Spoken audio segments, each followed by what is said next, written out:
ଓଡ଼ିଆ ଟ୍ୟୁଟୋରିଆଲକୁ ଆପଣମାନଙ୍କୁ ସ୍ୱାଗତ। ଆଜିର ବିଷୟବସ୍ତୁ ହେଉଛି ତପସ୍ୱିନୀର ପତ୍ର, ଯାହାକୁ ଲେଖିଛନ୍ତି ସ୍ୱଭାବ କବି ଗଙ୍ଗାଧର ମେହେର। ସ୍ୱଭାବ କବି ବୋଲି ଏହି କାରଣରୁ ଗଙ୍ଗାଧର ମେହେରଙ୍କୁ କୁହାଯାଏ, କାରଣ ଗଙ୍ଗାଧର ମେହେର ହେଉଛନ୍ତି ଜଣେ ଆଧୁନିକ କବିତାର ନବନିର୍ମାତା ଭାବେ ସୁପରିଚିତ। ଗଙ୍ଗାଧର ମେହେର ବହୁ କାବ୍ୟ, କବିତା, ଗ୍ରନ୍ଥାବଳୀ ରଚନା କରି ଆମ ଓଡ଼ିଆ ଭାଷାକୁ ସୁସ୍ଥ ଓ ସମୃଦ୍ଧ କରିଛନ୍ତି। ସେ ଜନ୍ମଗ୍ରହଣ କରିଥିଲେ 1862, ମୃତ୍ୟୁ 1914ରେ ହୋଇଥିଲା ଓ ସେ ବରଗଡ଼ର ବରପାଲି ଗ୍ରାମରେ ଜନ୍ମଗ୍ରହଣ କରିଥିଲେ।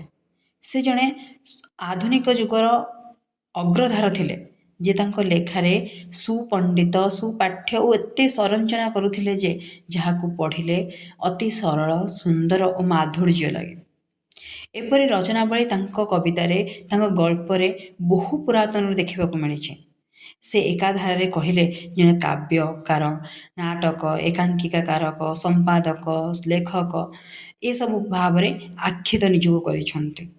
ତାଙ୍କର ସୃଷ୍ଟି ସମ୍ଭାର ଗୁଡ଼ିକ ହେଉଛି ଇନ୍ଦୁମତୀ, କୀଚକବଧ, ପ୍ରଣୟବଲ୍ଲରୀ, ତପସ୍ୱିନୀ, ଅର୍ଘ୍ୟଥାଳୀ, କବିତା କଲ୍ଲୋଳ, ଉତ୍କଳ ଲକ୍ଷ୍ମୀ, ସରରତ୍ନାକର, ପଦ୍ମିନୀ ଏସବୁ ତାଙ୍କ ଦ୍ୱାରା ବହୁ ଅଳଙ୍କୃତ କରିଥିବା ରଚନାବଳୀ। ସେ ପିଲାବେଳଠୁ ଦାରିଦ୍ର୍ୟତା ଜୀବନରେ ଗଢ଼ିଥିଲେ ସତ୍ତ୍ୱେ ତାଙ୍କ ଲେଖାରେ ଏସବୁ ସ୍ପଷ୍ଟିତ ହୁଏ ନାହିଁ। ସେ ଏକାଧାରରେ ସମସ୍ତଙ୍କୁ ବାନ୍ଧି ରଖିବାର ମାଧ୍ୟମତା ତାଙ୍କ ପାଖରେ ଥିଲା। ସେ ସବୁବେଳେ ରଚନାବଳୀରେ ଏତେ ସରସ ଓ ସୁନ୍ଦର ଭାବରେ ପ୍ରକୃତିର ବର୍ଣ୍ଣନା କରୁଥିଲେ ଯେ ତାଙ୍କୁ ସ୍ୱଭାବ କବିର ଆଖ୍ୟା ଦିଆଯାଇଛି। ସେ ଶୋଭା ଓ ସୌନ୍ଦର୍ଯ୍ୟକୁ ଏପରି ତାଙ୍କ ପୃଷ୍ଠଭଙ୍ଗୀରେ ତୋଳି ଆଣୁଥିଲେ, ତା ଲେଖା ପଢ଼ିଲେ ଥରେ ନାହିଁ ବାରମ୍ବାର ପଢ଼ିବାକୁ ଇଚ୍ଛା ହୁଏ। କାବ୍ୟ, ନାଟକ ଆଦିରେ ପାରମ୍ପରିକ ଦୃଶ୍ୟକୁ ଏପରି ଭାବରେ ଛନ୍ଦି ଦେଉଥିଲେ, ଯାହାର ରଚନାବଳୀ ଆଦର୍ଶ ଭିତ୍ତି ଭାବରେ ଶୃଙ୍ଖଳିତ ହୋଇ ଗଢ଼ି ତୋଳାଯାଇଛି। ସ୍ୱଭାବ କବି ଗଙ୍ଗାଧର ମେହେରଙ୍କ ଲେଖା ଥରେ ପଢ଼ିଲେ ଆମେ ବୁଝିଯାଆନ୍ତି କି ପ୍ରକୃତିର ସଂରଚନା ସହିତ ବ୍ୟକ୍ତିବିଶେଷଙ୍କ ମାନ୍ୟତା କିପରି ଦିଆଯାଇଛି। ତପସ୍ୱିନୀର ପତ୍ର, ଯେଉଁ ପତ୍ରରେ ପ୍ରାୟ 11ଟି ସ୍ୱର୍ଗ ବିଶିଷ୍ଟ ବୋଲି କୁହାଯାଏ। ଏହି ତପସ୍ୱିନୀର ପତ୍ରରେ ସୀତାଙ୍କର ବେଦନା ସହିତ ଲବକୁଶଙ୍କୁ ପଠାଯାଇଥିବା ବାର୍ତ୍ତା ବିଷୟରେ ବହୁତରେ ବର୍ଣ୍ଣନା କରାଯାଇଛି। ଗଙ୍ଗାଧର ମେହେର ଏହିପରି ରଚନାବଳୀକୁ ରଚନା କରି ଆମ ଓଡ଼ିଆ ସଂସ୍କୃତି, ପରମ୍ପରା ଓ ପୁରାତନର ଘଟଣାବଳୀକୁ ସୁନ୍ଦର ଭାବରେ ବ୍ୟାଖ୍ୟା କରିଛନ୍ତି। ତା ସହିତ ମଧ୍ୟ ନାମକରଣକୁ ତାତ୍ପର୍ଯ୍ୟ ବା ନାମରୁ ଆମେ ଜାଣିପାରିବା ତାର ଅର୍ଥ ପ୍ରକାଶ କ'ଣ। ତାର ନାମ ଏତେ ସୁନ୍ଦର ଆଉ ସ୍ପଷ୍ଟ ଗଙ୍ଗାଧର ମେହେର ଏହାକୁ ବର୍ଣ୍ଣନା କରିଛନ୍ତି କି ତପସ୍ୱିନୀ, ଯାହାର ନାଁ ତପସ୍ୱିନୀର ପତ୍ର, ଯେଉଁଟା ତପସ୍ୱିନୀରୁ ଆସିଛି। ତପସ୍ୱିନୀର ପତ୍ରରେ ସୀତାଙ୍କ ଦ୍ୱାରା ପ୍ରେରିତ ହୋଇଥିବା ରାମଚନ୍ଦ୍ରଙ୍କ ପାଖକୁ ବାର୍ତ୍ତା, ପତ୍ରର ଅର୍ଥ ଚିଠି, ସେସବୁ ସେ ଲବକୁଶଙ୍କ ହାତରେ ପଠାଇଛନ୍ତି। ଯେତେବେଳେ ବା ତପସ୍ୱିନୀର ପତ୍ର କୁହାଯାଏ 11ଟି ସ୍ୱର୍ଗ ବିଶିଷ୍ଟ ରଚନା, ଯାହା ତପସ୍ୱିନୀରେ ଆଖ୍ୟାୟିତ ହୋଇଛି। ସେଇଥିରୁ ଗୋଟେ କାଂଶ ତପସ୍ୱିନୀର ପତ୍ରରେ ମଧ୍ୟ ଉଲ୍ଲେଖ କରାଯାଇଛି। ତପସ୍ୱିନୀ ହେଉଛନ୍ତି ସୀତାଙ୍କୁ ସମ୍ବୋଧନ କରାଯାଉଛି। ଯେତେବେଳେ ରାମଚନ୍ଦ୍ର ସୀତାଙ୍କୁ ପ୍ରତ୍ୟାଖ୍ୟାନ କରିଥିଲେ, ସେତେବେଳେ ସୀତା ବାଲ୍ମୀକିଙ୍କ ଆଶ୍ରମରେ ଆଶ୍ରୟିତ ହୋଇଥିଲେ। ଆଉ ସେଇଠୁ ତାଙ୍କର ସଂଘର୍ଷମୟ ଜୀବନର ଆରମ୍ଭ ଦେଖାଦେଇଛି।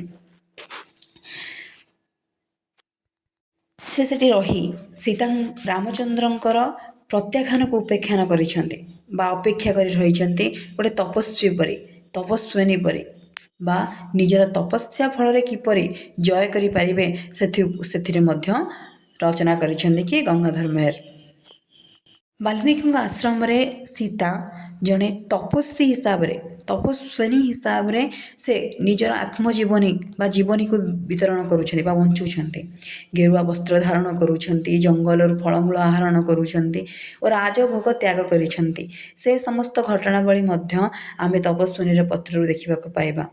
ତାଙ୍କ ମନ ଭିତରେ ସୃଷ୍ଟି ହୋଇଥିବା ସମସ୍ତ ଦ୍ୱନ୍ଦ୍ୱ ଓ ସମସ୍ତ ଅସହନଶୀଳତାକୁ ମଧ୍ୟ ସେ କିପରି ପ୍ରେରିତ କରିଛନ୍ତି ଲବକୁଶଙ୍କ ହାତରେ ରାମଚନ୍ଦ୍ରଙ୍କ ପାଖକୁ।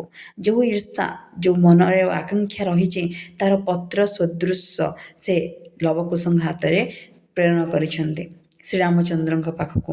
ରାମଚନ୍ଦ୍ର କିପରି ତାଙ୍କୁ ପ୍ରତ୍ୟାଖ୍ୟାନ କଲାପରେ ତାଙ୍କର ଜନସାଧାରଣମାନଙ୍କ ପାଇଁ ତାଙ୍କର କର୍ତ୍ତବ୍ୟ ସାଧନ ଦ୍ୱାରା ତାଙ୍କୁ ଭୁଲି ଯାଇଛନ୍ତି, ସେ ବିଷୟରେ ମଧ୍ୟ ବର୍ଣ୍ଣନା କରୁଛନ୍ତି କିଏ ନା ସୀତା।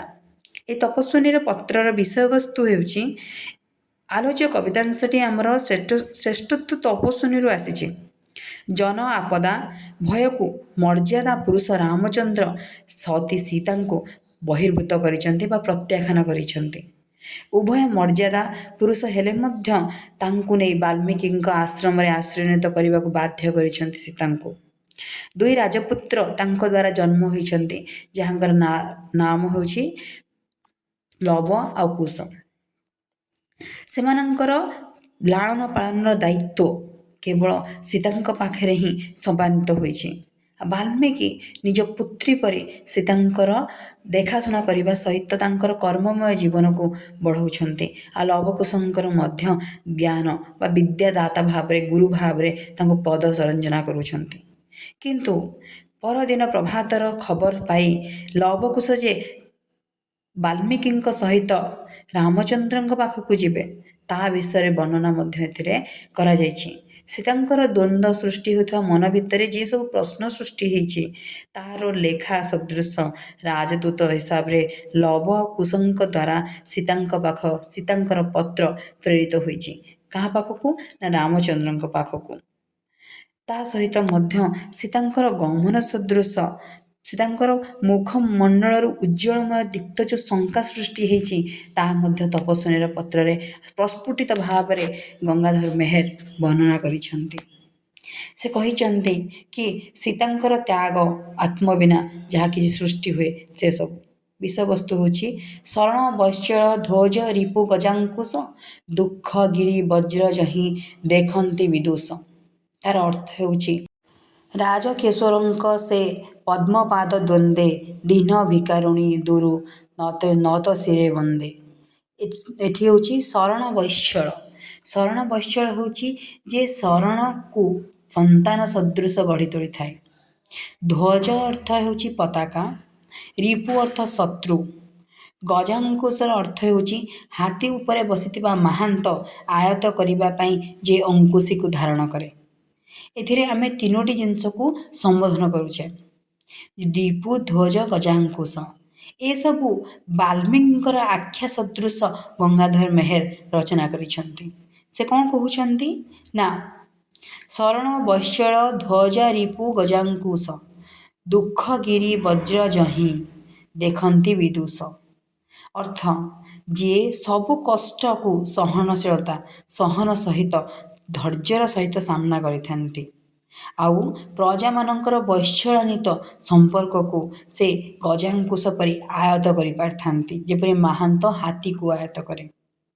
ଶରଣ ପରି ବ୍ୟବହାର କରୁଥିବା ବ୍ୟକ୍ତି ସବୁବେଳେ ଅନ୍ୟର ହିତ ସାଧନା କରିଥାଏ, ତାହା ମଧ୍ୟ ଏଥିରେ ଗଙ୍ଗାଧର ମେହେର ବର୍ଣ୍ଣନା କରୁଛନ୍ତି। ଆଉ କହୁଛନ୍ତି କି ସମସ୍ତ ଦୁଃଖ ଦୁର୍ଦ୍ଦଶା ଧ୍ୱଜ ରିପୁକୁ ଦୂରେଇ ଦେଇ ଦୁଃଖ ପରି ବଜ୍ରକୁ ସତ୍ସାହସ ସହିତ ସହିବାର ଧୈର୍ଯ୍ୟ କେବଳ ବାଲ୍ମୀକିଙ୍କ ପାଖରେ ହିଁ ଦେଖିବାକୁ ମିଳିଛି। ଆଉ ସେହିପରି ମଣିଷ ପାଖରେ ମୋର ମସ୍ତକ ନତମସ୍ତକ ହୋଇଯାଉଛି। ଆଉ ଦୀନ ଭିକାରୁଣୀ ସୀତା ତାଙ୍କ ପାଖରେ କ'ଣ କହୁଛନ୍ତି ନା, ନତମସ୍ତକ କରିବା କଥା ଏଥିରେ ବର୍ଣ୍ଣନା କରାଯାଇଛି। ଆଉ ମଧ୍ୟ କୁହାଯାଉଛି, ରାଜେ ରାଜେଶ୍ୱର ସେ ପଦ୍ମପାଦେ ଦ୍ୱନ୍ଦେ। ରାଜେ ରାଜେଶ୍ୱରର ଅର୍ଥ ହେଉଛି ରାଜାମାନଙ୍କ ଭିତରେ ଯିଏ ଶ୍ରେଷ୍ଠ ବା ଶ୍ରୀରାମଚନ୍ଦ୍ରଙ୍କୁ ବୁଝାଯାଇଛି। ସେଥିରେ ରାମଚନ୍ଦ୍ରଙ୍କର ସମସ୍ତ ଘଟଣାବଳୀ ସହିତ ରାମଚନ୍ଦ୍ରଙ୍କ ପାଦ ତଳେ ନିଜକୁ ନତମସ୍ତକ କରୁଛନ୍ତି। ପ୍ରଥମ ପତ୍ରରେ ବା ପତ୍ରର ଆରମ୍ଭରେ ଆମେ ଯେମିତି ସମସ୍ତଙ୍କର ବନ୍ଦନା କରୁ ବା ପାଦ ସ୍ପର୍ଶ କରୁ, ସେହିପରି ସୀତାଙ୍କର ପତ୍ରରେ ମଧ୍ୟ ରାମଚନ୍ଦ୍ରଙ୍କୁ ନତମସ୍ତକ କରିଛନ୍ତି। ନିଜ ମସ୍ତକକୁ ନତମସ୍ତକ କରିଛନ୍ତି ରାମଚନ୍ଦ୍ରଙ୍କ ପାଖରେ ଓ ନିଜକୁ ଦୀନ ଭିକାରୁଣୀ ବୋଲି ନିବେଦନ କରିଛନ୍ତି। ସେ କହୁଛନ୍ତି ନା କି ଆପଣଙ୍କ ପାଦ ତଳେ ଏ ଦୀନ ଭିକାରୁଣୀର ନତମସ୍ତକ କରୁଛି, ଯାହା ପତ୍ରର ଆରମ୍ଭରେ ଅତି ସୁନ୍ଦର ଭାବରେ ବର୍ଣ୍ଣନା କରିଛନ୍ତି ଗଙ୍ଗାଧର ମେହେର। ତାଙ୍କର ଲେଖା ପ୍ରକୃତିର ତାଡ଼ନା ବ୍ୟକ୍ତିବିଶେଷଙ୍କ ବର୍ଣ୍ଣନା ଅତୀବ ସୁନ୍ଦରମୟ ଓ ଧୈର୍ଯ୍ୟଶୀଳ। ଯାହାକୁ ପଢ଼ିଲେ ଆମେ ସ୍ପଷ୍ଟ ଭାବରେ ଜାଣିପାରୁଥିବା କି ତାଙ୍କର ଲେଖା କେତେ ସୁନ୍ଦର।